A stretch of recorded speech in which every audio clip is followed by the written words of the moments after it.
I will sing them a song of the pain you are feeling, of the lives they are stealing, and the never-ending lies.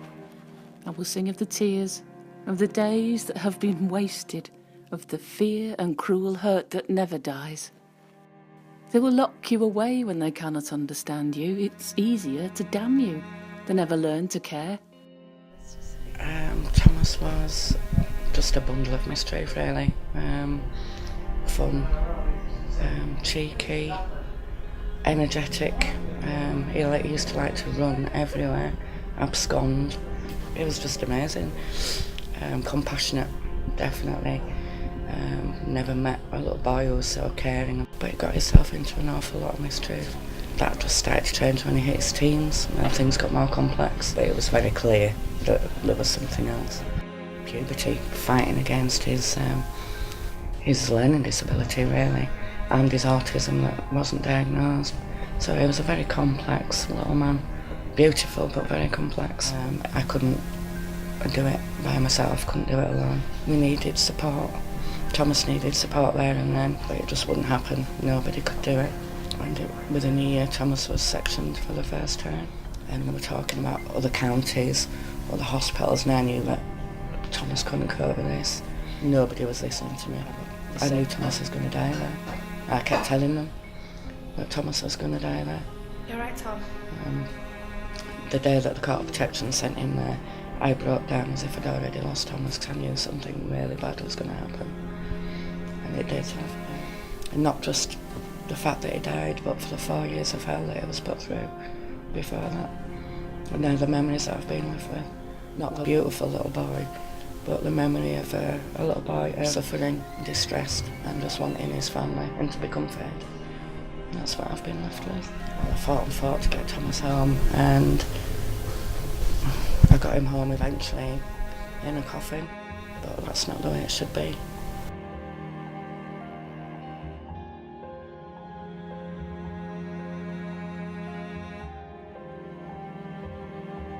Paula is not alone.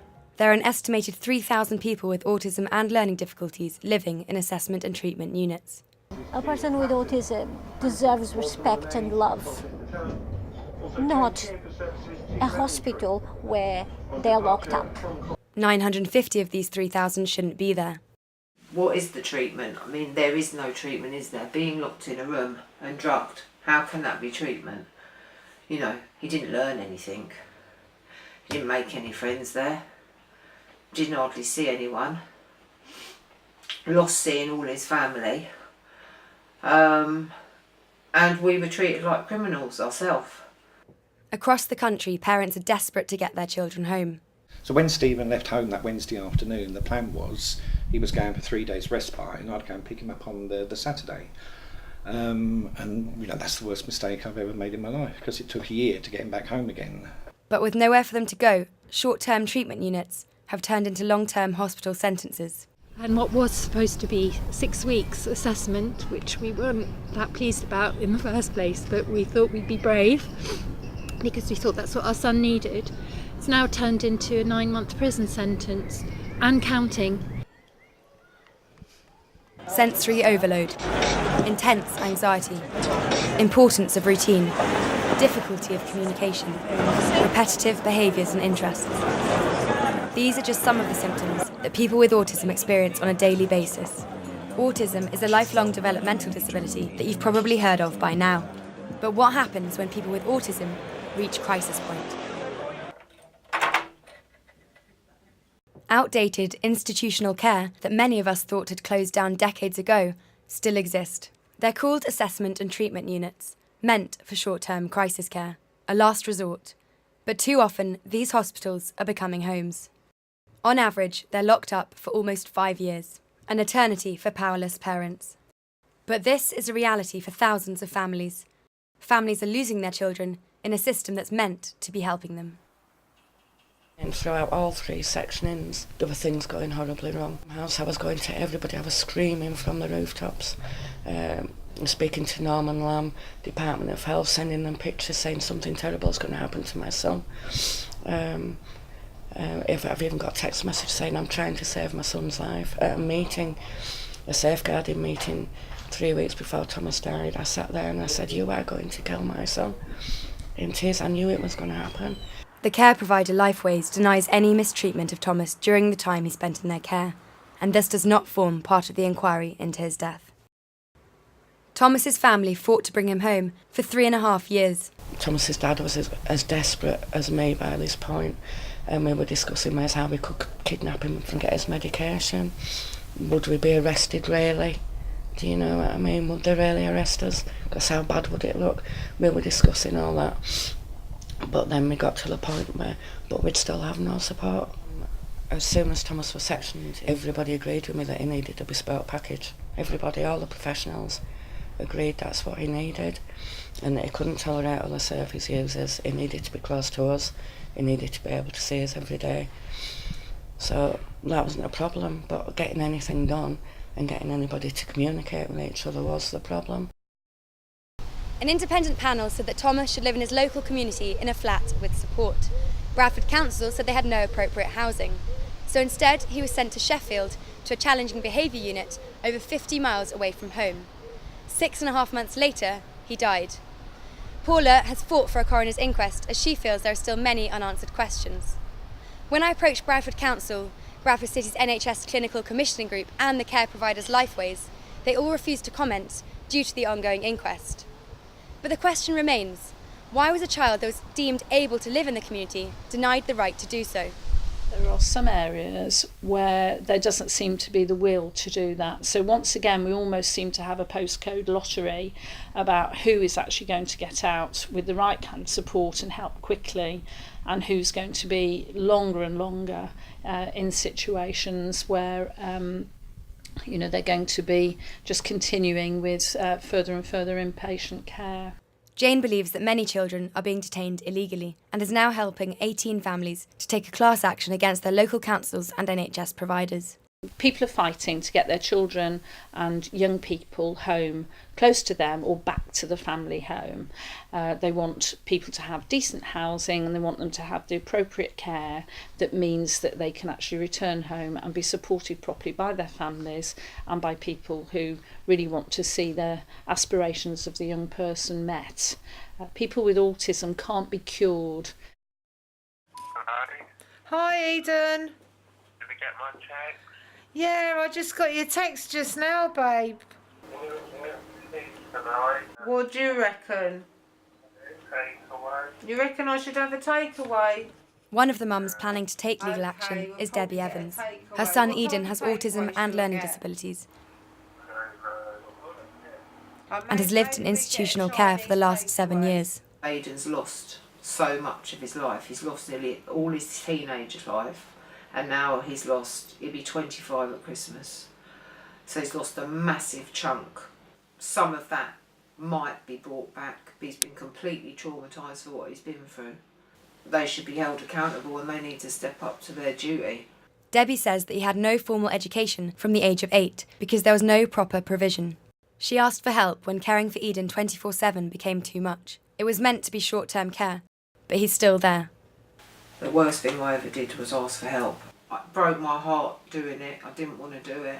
Yeah, I thought he was going to get decent treatment, some learning, some people that could offer him what I couldn't offer him. Trained professionals, I thought they'll be able to give him these things. I think I'm doing the right thing.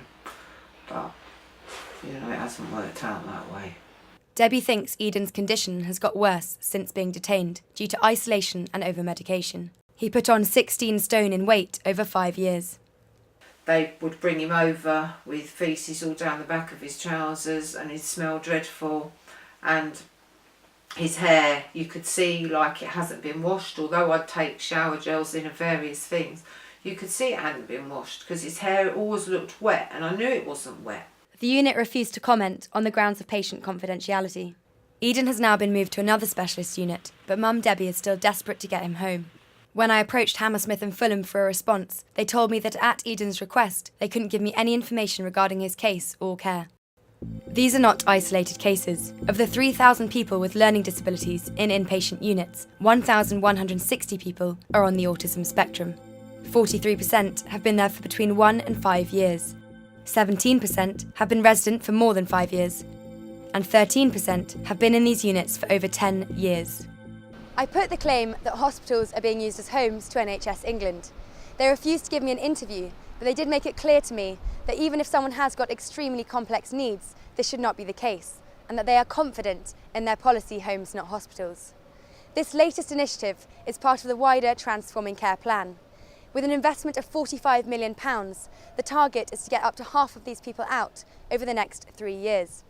But since the Winterbourne scandal of 2011, where the widespread abuse of residents was exposed in a BBC panorama, the government has repeatedly promised and failed to get these people out. So why will this initiative work when all others haven't? Traditionally, splitting of funding between health bodies and social care bodies has, I think, been a significant issue in enabling people to move out. Once someone as a cost, which is a horrible way to think of a human being, but once someone as a cost is moved out of social care budget, bringing them back in with perhaps an incredibly costly package can be very difficult. But what Transforming Care has done is recommend that Everywhere pools their budgets when they are developing their services, so that you remove some of those traditional historic perverse incentives to almost kind of keep people in units, and you can more effectively just shuffle the money around as it's needed to fund the community services. But former Care Minister Norman Lamb is sceptical about NHS England's commitment to share its budget with local councils. He oversaw the 2012 Concordat, a policy that promised to get all patients out of inappropriate care by June 2014, a policy that failed.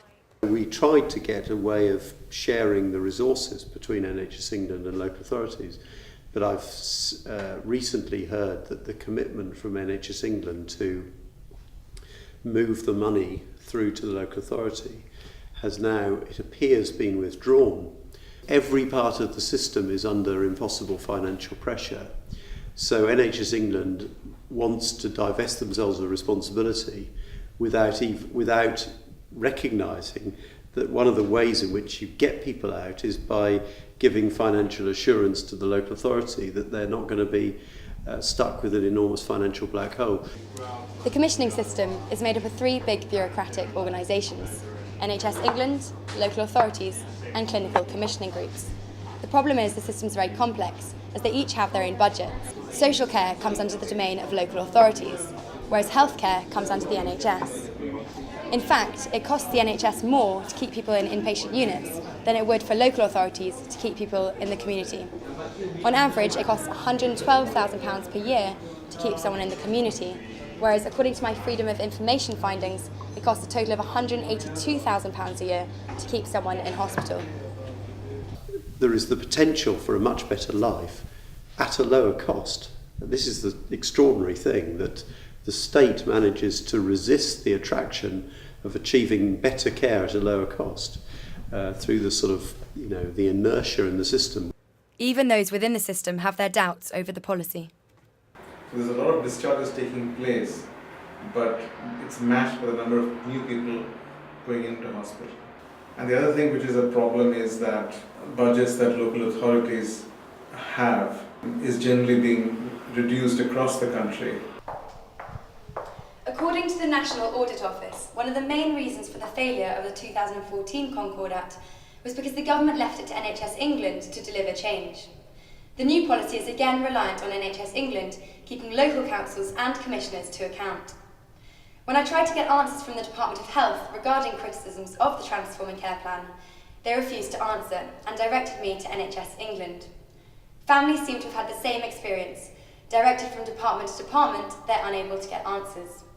Care Minister Alistair Burt advised one mum to seek help from the Citizens Advice Bureau. So a question mark remains over who will keep NHS England to account. I'm feeling quite anxious actually, because I'm not sure how he's feeling right now. I might get there, maybe the visit is only going to be about 2 minutes, and that is quite upsetting. The worst part is if he is okay and he asked to come home with Mummy. That's very upsetting to think that I'm his mother and I can't take him out. And it's shocking, it's upsetting.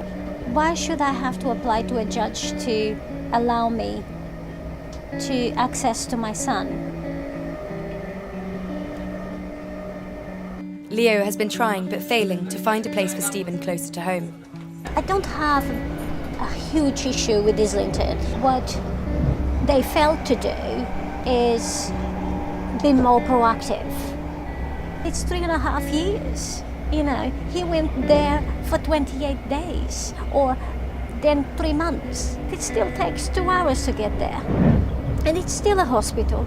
It's still very much a prison. I went with Leo and her brother to see what an assessment and treatment unit is really like.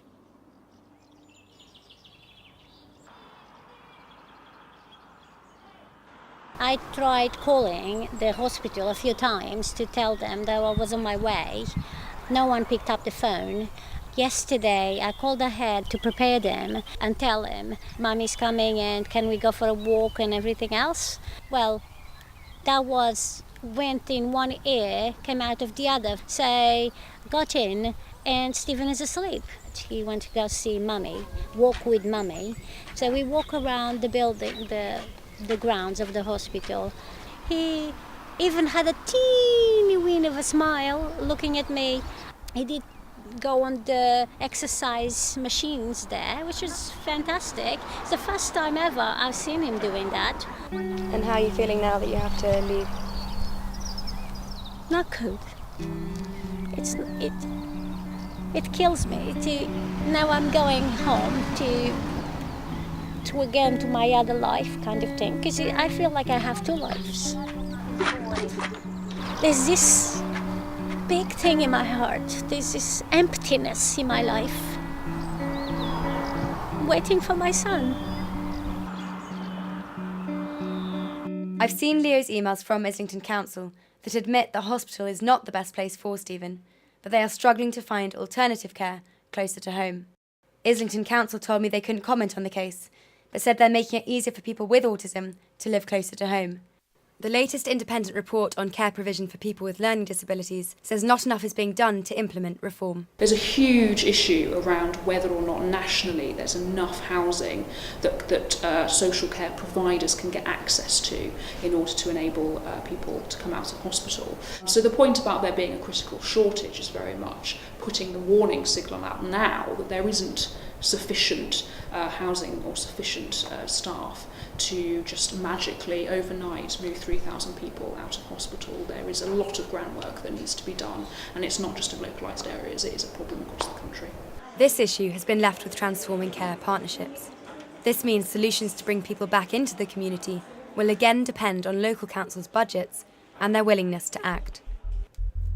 The number of people in privately owned care has more than doubled over the last decade, with some beds costing over £12,000 a week. The clinician who has fundamental power in terms of determining whether someone should remain under a section is employed by the organisation that's profiting from the use of the bed to a very high degree, maybe £2,000, £3,000, £4,000 a week. So there is a conflict of interest. Last year, St Andrew's Hospital in Northampton, where both Eden Norris and Stephen Andrade Martinez stayed, made almost $13 million in pre-tax profits. The Cambion Group that runs Lifeways Centre, where Thomas Rawnsley was cared for, made $110 million. Signet Healthcare, one of the UK's largest independent mental health care providers, made over $31 million. A spokesperson from St Andrew's Healthcare said, "Profit plays absolutely no part in how long a patient stays at St Andrews." The Cambion Group refused to comment. Signet Healthcare said, "Any decision about a patient's placement is taken on clinical grounds and is not taken in isolation."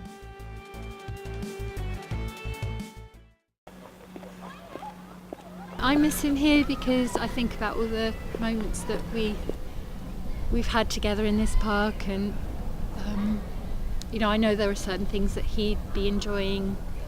He'd be loving the fact that Wellington was running after stakes, and he'd probably be throwing a few for him too. We'd reached a crisis point. My son's literally trying to kill me and saying as much for half an hour. What else could we do? That wasn't a situation we could live with, literally. Isabel and Robin's son Matthew has autism and learning disabilities. Hello everyone, my name's Matthew. Over the past couple of years, they noticed a change in his behaviour, but with no support, they didn't know who to turn to. Well, we just had nothing, so we went from bumbling along, trying to get through as a family, to Psychiatrists saying to the police, police Take him to sectioning, A&E. psychiatrists, kind of, crisis point on all fronts. help is not forthcoming, and every bit of help that we have had has been as a result of us fighting tooth and nail. After a high-profile campaign, the Garnets got Matthew out of the assessment and treatment unit, 5 months later than planned. What do you need to see happening for your family? Short, in one word, action, action. Matthew has now been moved to a specialist hospital. We parents, we're so exhausted and we're stressed, and we shouldn't be the one providing services. Sorry, it makes me really cross. What I think is so desperately unfair is that I know that there are families who are going through similar things to us, or worse, who, for whatever reason, aren't in a position to fight for their children, and are so beaten by the system that they can't fight for what should be their child's right. Across the country, autism services are closing down. The People's Centre for Change is one community service suffering at the hands of these cuts. Open for the last 25 years, Camden Council now want to close it to make way for luxury flats. It's a community facility and it should be preserved for the community. So this is a campaign we continue to have with the council. Once gone, this is gone forever. There is no way we're going to have a building for the community like this. When I approached Camden Council, they refused to comment. 15 miles down the road, and another centre is under threat. Campaigner Siobhan started a petition to keep it open. It now has over 6,000 signatures. It's the only respite centre we have for children with special needs, and I just couldn't see it go without a fight. 35, 40 families need respite in the borough and they're being denied it, and it's going to get even worse. Hannah Mahmood has been using Hella House for the last 8 years. I think it will really impact us as a family because we rely on this one overnight stay that my son gets once every 3 weeks for us to do things as a normal family unit, things that aren't easily done with 2 children on the autistic spectrum. I contacted Ealing Council multiple times, but they didn't respond. The huge elephant in the room throughout this process has been that while health budgets are ring-fenced, and so those hospital beds, the funding for those are still in place, social care, particularly in adult social services, cuts are being felt all over the place. Local authorities are really feeling pressure. The social care funding gap is expected to reach up to £3.5 million by 2020. George Osborne announced plans to reduce this by allowing local authorities to raise council tax by 2%. But according to the Local Government Association, even if all 152 authorities took advantage of this, there would still be a significant hole. The situation seems ironic when autism awareness is at an all-time high.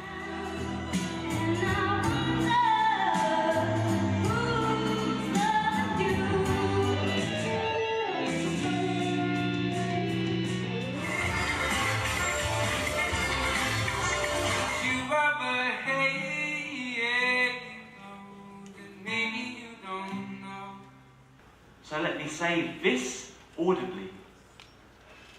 I have autism, but there is so much more to me. We're getting there. I commend things like relaxed screenings. Wicked just did a relaxed show. I just think it's wonderful that people are getting these opportunities. Going to the cinema is great, but actually if I still can't go to my GP and have them treat me like a human being and treat my illness and trust me when I tell them that I'm ill and not assume that it's all about my autism, then we've still got a way to go. For families seeking to get children out of the system now, every minute counts. Mark Neary started a campaign called 7 Days of Action, which aims to raise awareness of people living in assessment and treatment units. More than 500 parents are involved. Mark was inspired to start the group after his son was illegally detained by Hillingdon Council for almost a year. It seems like kind of one of the things of the social care world is that the clients are sort of treated as not quite human. So we wanted to tell some very human stories. the more the sort of general public get to know about what life's really like in a unit, then that hopefully could lead to some sort of change. These children are on the government's radar. Everyone is in agreement that assessment and treatment units are inappropriate for long-term care. Transforming Care's investment of £45 million is a substantial amount. But as long as the government rely on administrative measures to drive change, progress will continue to be slow. Even if I'm 80, I want Stephen to live with me in my house with the people he loves. You know, he needs family life. He needs the love of his family. In fact, that's his basic human right. I go as far as saying human rights. The dysfunctional system between health and social care means that NHS England is geared to crisis, and care in the community still underfunded. Really, he should be free. He should be able to just arrange to come round. Can I have a cup of tea, Mum, if I pop round, or me pop round to you, Ed, and I'll bring Donnie round, we'll take him for a walk. Just simple little things like that, I know, would just really, make him so happy. To create lasting change, the government needs to come up with a coherent policy that joins up the dots between local authorities, clinical commissioning groups, and NHS England. Well, life's different. Thomas certainly isn't in it, but I spent my whole life fighting for Thomas, and I still am, and I will continue to do so if it takes my last breath. Otherwise, families' lives will continue to be devastated. It's my job to make him safe and happy in the world, and that it's that simple, and I'm not sure how well we're doing on that at the moment, but it is that simple, and he's relatively safe at the moment. He's not very happy, so we've not done our job yet, so you just keep going.